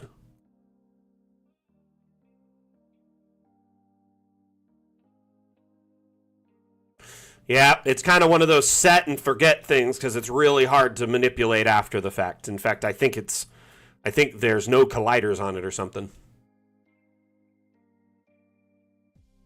So in this biome, it's kind of one of the more gruesome, I would say beyond PG biome we offer. And then the terrains in here can get really gross, like that one right there. Ugh, the fleshy like pods or whatever, they look way gross. There's also just like kind of like weird, I don't even know what you'd call that. All the different terrain environments are kind of really gross here. Yeah, it's 5 up, 5 down, as far as we know right now. That's at least of what the devs have told me. Coagulating, that's a good word for it. Coagulation, right? I actually used this biome to make the inside of like a massive titan, like a leviathan, whatever. Tarrasque, whatever you want it to be. So essentially, I used the skeletal plains biome, but I raised it up into like a cave, and then I kind of made it like the digestive tract of an animal. So here you have the esophagus, and then into the stomach, and then there's like the acid and like bodies and bones and all sorts of stuff in here. Belly of the beast, yep. And then intestines, and then of course, the escape route.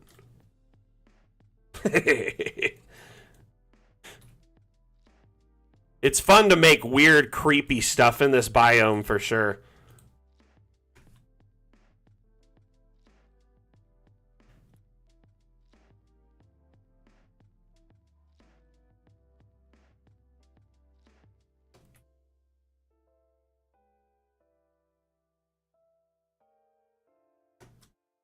I kind of planned an encounter for this where the acid in here raises and lowers based on like like breathing patterns or maybe digestion. And so you have to stay at the high points to avoid passive acid damage, but then you'll have like one point that's higher than the others. And you have to like figure out how to get out.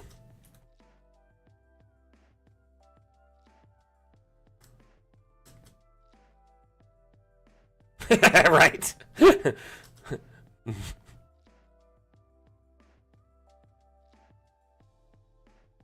Oh, we're way backed up in here.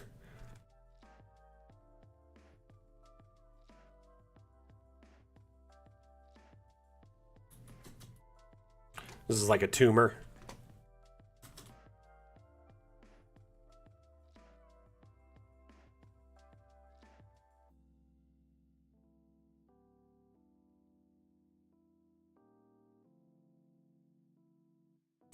This map breaks one of my cardinal map making rules. It's a personal rule, really, not like a everyone should follow this rule. It's just incredibly, like this is my DM style. I don't like hallways that are only 5 feet. I don't like giving my party slag encounters where they're in a single line and only one person can see what's going on. And like combat ends up being really boring in a straight line like that. So I ended up breaking one of my cardinal rules when I made this map. Because at most points it's only about 5 feet wide. There are a few instances where it widens out, but not much.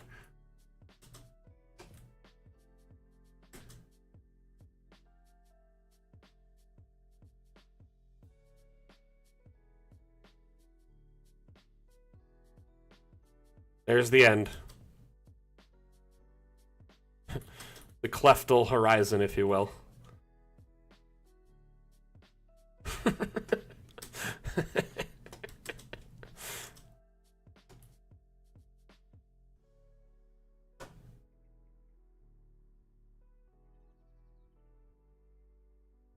But I mean, if you look, it's like very living looking, right? Kind of looks like a tissue. Just gross.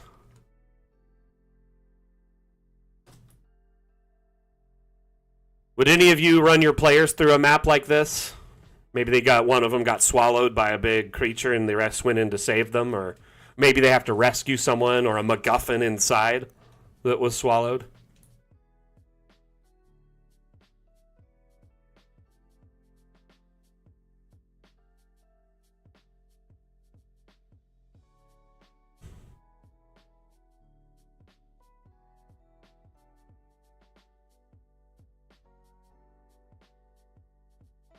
It's pretty cool.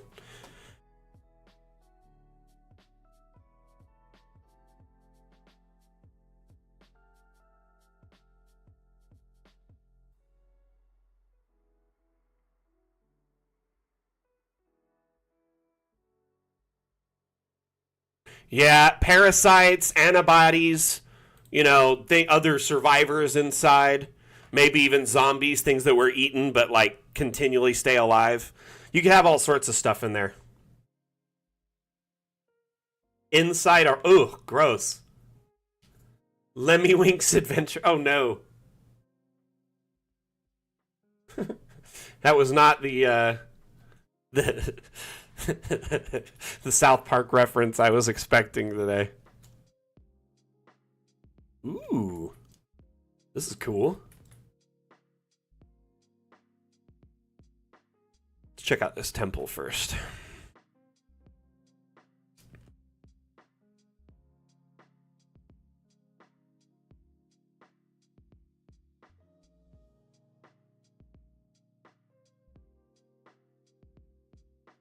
Oh. Right? I mean, hey, look, it looks like it's abandoned, like an underground bandit camp or something. Or maybe they are like a group of explorers trying to get to this temple or excavating it, but they just have their camp set up in here. I really like the improvisational nature of it all. Using the tent room type is great too. These steps are insane.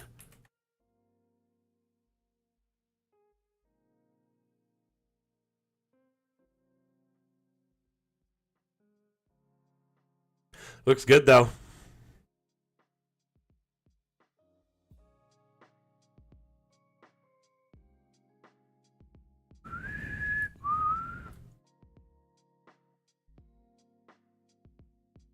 Oh, y'all want to see something cool? I actually have a couple of announcements before the end of the stream. So let's go ahead and cover those really quickly.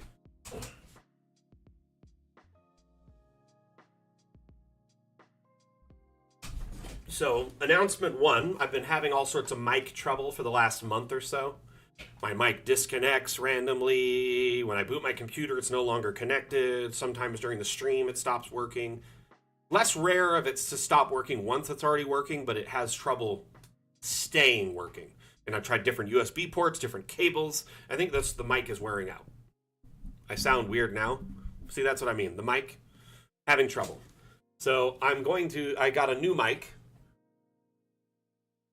Elgato Wave 3. Got all the hardware for it. The last bit showed up today. Well, that was when I had to leave earlier to go grab the package. So, basically, this is the last time I'm going to be using this mic on a stream. Most likely. And to be honest with you, it's kind of crazy because I've had this mic since probably 2008, 2010, somewhere in there. It's like a 15-year-old mic. You can see it here. Anyway, so big upgrade for the stream. Very grateful to my bosses who, you know, I explained to them the issues I was having. They're like, yeah, get yourself a new mic. So was able to get a new mic. So that's good. We're going to be upgrading the swing arm for the mic, new pop filter, new mic, and suspension mount for it. So hopefully by Monday that'll be all set up and we'll be able to enjoy it. Though tomorrow is Mother's Day, so I'm not sure if I will have time to set it up tomorrow. So unless I get it set up today, maybe Monday will be the last stream. Max Mesh Mic. Or Mech Mic. Gotcha. Say that 5 times fast. So, there's that. Next, our Dam Challenge. You have about a week left to participate in the Dam Challenge. The current theme for the Dam Challenge is Hideout. The Dam Challenge is an ongoing map-making contest we host on our various stream platforms as well as in our Discord. It is an ongoing bi-weekly map-making contest that we pick a new theme every 2 weeks.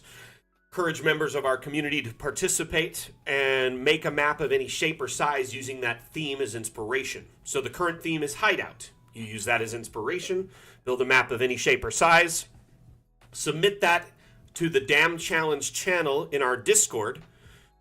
There's some rules pinned at the top of the channel. You must follow those rules to qualify. As long as you follow those rules, your map is qualified and you have a chance to win a $10 Hero Forge gift card. You have a chance to win a little bit of notoriety in our community, as if your map is the winning map, it's the first map featured on the stream, and it's also highlighted in our weekly newsletter, the Cartomancer Chronicles. So for instance, our last Dam Challenge, we had 2 winners. They're both featured here in the Cartomancer Chronicles, which gives a lot of eyes to their maps. People can click on this and download it right from the newsletter. It's pretty cool. By the way, if you weren't aware of this, you can actually check out this newsletter, check out the current one. You can subscribe to it. And every Monday when the new issue pops up, if you load up DA, the next time you load DA, it'll be available to you. Otherwise, though, you can click the Cartomancer Chronicles tab and check archives, over 100 past issues. Been making these for like 2 years now. Pretty crazy. Anyway, now, last bit of news that I have, and I'm sure most of you will not like this news. It's kind of bad news. It's good for me. It's bad for y'all. So I am going to be taking a week off to recharge ye old batteries. I'm going to be traveling to go visit my grandfather, who was he was really sick last month with COVID, and I just kind of worried about him. I want to go check on him, hang out with him, spend some time with him. Anyway, so basically, I'm going to go spend the week with him. He lives in Reno, and I live in Vegas. It's like an 8-hour drive. So I'm gonna drive up there and go spend some time with him, hang out with him. He's feeling better now, but it's just like he's getting up there in age. You know what I mean? And I don't know like how much time we have left. And like I really want to spend some time with him. I miss him. I haven't seen him in like at least 5 years because of just travel and like where he lives and where I live. It's crazy to think that we live in the same state in the same country, but it's an 8-hour drive away. You know what I mean? So Nevada is one of the largest states in the United States, and there's a lot of distance between the cities in them. Anyway, I'm excited to go see him and hang out with him. We got a lot of plans, and I've got some surprises for him. So he's unable to like golf anymore, which is one of his favorite things. He loves golfing, right? And his physical activities he can't do as much anymore because his hips are getting kind of bad. So I have an Xbox that I just been sitting in the entertainment center collecting dust because we haven't used it in a few years because we all have like newer Xboxes. It was like our old Xbox One. And I cleaned it all up, formatted it, updated it. I set up a brand new Xbox account for him and set it all up so it's like private and he won't get like a spam and stuff. I got him a few games. I got him a couple of golf games. I got him a car mechanic simulator. And I went out on a limb with this one, but I think he'll like it. I got him a copy of Red Dead Redemption 2. He loves Westerns. He loves gambling. He loves fishing. You can do all those things in Red Dead Redemption. So I think, I don't know how he'll feel about these things. It's kind of a surprise. He's not much of a gamer, but I think, given the situation to golf again, he might take it up and try it. I'm hoping, fingers crossed, right? We got a family portrait taken, and I got those ordered, and they should be here soon. I'm going to give him a new family portrait. I'm giving him like a little care package with some movies and some treats and some love from the family. You know what I mean? Because we haven't seen him in a few years, and anyway. So that's what I'm going to be doing, but I will be out of town, not next week, but the week after. So I will be gone. There will be no stream on the 21st. There will be no stream on the 24th. And there will be no stream on the 22nd, or 26th, sorry. So 21st, so office hours on the 21st. Gam stream on the 24th. And Map Maker Monday on the 26th.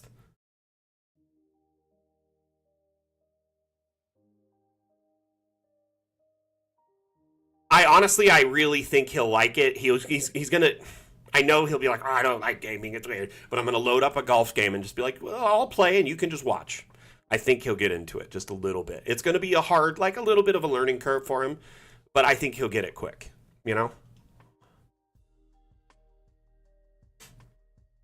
Anyway, really excited about that. So I'll be gone the 21st through the 26th. I will be canceling the stream events in Discord to reflect that. So they will be canceled. They won't automatically pop up. So at least in Discord, they will reflect that. And then I will also post on social media when I leave that I'm going to be out of town for a few days and streams will be returning the week after. That being said, I will be here all of next week. So no worries. And then leading up to, the 21st, I will be streaming on the 19th. Yeah, I'm very excited. I'm a little leery of driving all that way, but it's whatever. I also haven't traveled in like years, so I'm excited to kind of get out and drive and visit some family and very eager, Oh, I'm also going to rent a truck. I was going to rent like a minivan, but goodness, minivans are... Yeah, I do have an Audible account. Some audiobooks would be in line. That sounds like a good idea. Right? I got like a bunch of Dune books. I need to just listen to Emperor of Dune or God Emperor of Dune because reading it was killing me. I kept falling asleep every 5 pages. Like every book in the Dune, like every installment in Dune up to that point, I loved it. And then this one book, I was just like, I can't get into it. So hopefully maybe I shouldn't listen to it while I'm driving then. Make me pass out. Should listen to something entertaining. I typically do music when I'm on the road. Anyway.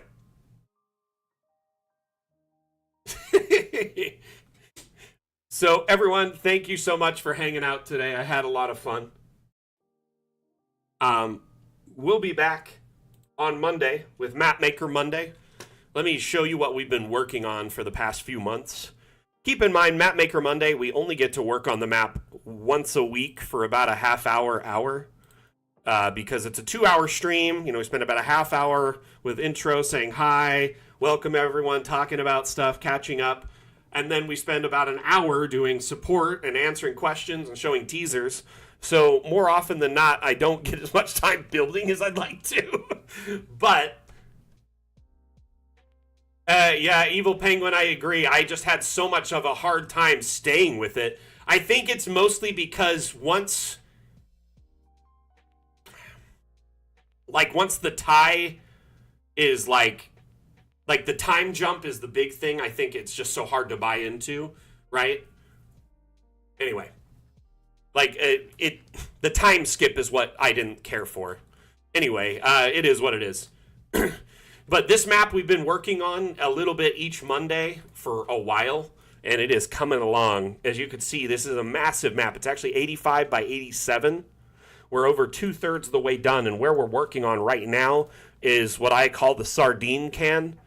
This is going to be pauper graves, essentially just the graves of the unfortunate, those that don't have money to afford a grave. So they will be packed in tight, as many as we can fit all through here. Callie, I'm looking forward to it too. Hopefully see you all here on Monday. Otherwise, though, our next stream after that is Wednesday. That is a Discord exclusive stream called Office Hours. We host one every Wednesday. And I do want to point out all our streams, they're AMA format, which means you can tune in, ask questions, and I will stop what I'm doing and answer your questions, provide support, guidance, anything you need help with, Dungeon Alchemist related, I'm here for you. But each stream has a subtle different feel and theme. In Discord, we tend to, showcase maps and assets, but we also kind of talk about other people's campaigns. A lot of GM discussion going on. We bounce ideas off of each other for stat blocks, encounters, map making. And on top of that, we tend to get a little sidetracked with pop culture. Definitely the most laid-back stream of the group. So every stream has a different feel. Map Maker Monday, building a map. Office Hours, chill hangout session with the people in Discord. Damn stream, focus on showing maps and highlighting community maps and efforts and assets and stuff like that. The Damn Challenge, map making contest stream. Every one of them slightly different. Anyway, thank you everyone for being here. I'm going to run a quick Dungeon Alchemist themed ad, and then we are going to wrap up the stream. You heard that right. It's not another ad from another company. It's a Dungeon Alchemist themed ad. Hope you enjoy it. It was made by our friends over at Deerstalker Pictures, aka One for All. Or All for One, is that what they do? All for One. Anyway, thank you so much for being here, everyone. I'm going to run that commercial, and then I'll do my outro.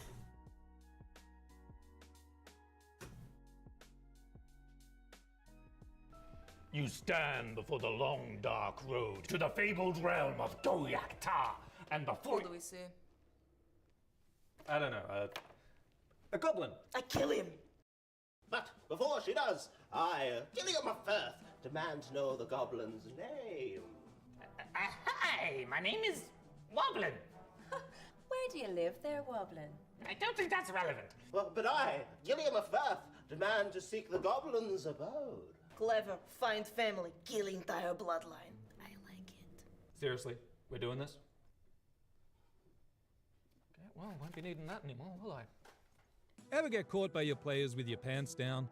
Dungeon Alchemist lets you create wonderful maps for any encounter in seconds.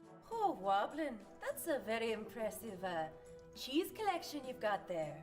Yeah, it is quite impressive, yes. But you know what's more impressive? This map I have to the fabled realm of Goyak-Ta, please take it and leave. Close the door behind you. Mr. Woblin, I cannot help but notice that you have a secret tunnel underneath your cabinet. Care to explain? Download Dungeon Alchemist, the AI-powered map maker, on Steam today.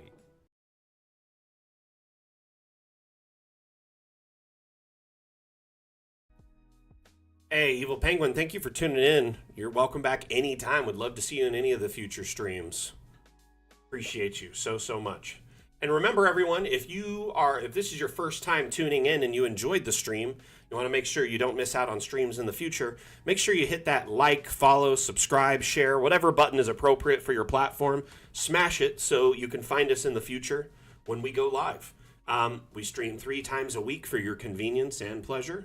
Hopefully you can tune in at least once a month, learn a lot about Dungeon Alchemist, hang out with like-minded map makers, cavort with a cadre of cartographers, if you will. Anyway, thank you everyone for being here. Really appreciate you all so very much. Again, my name is Mac, the community manager for Dungeon Alchemist. We'll see you next time I give a damn. Mac out. Bye.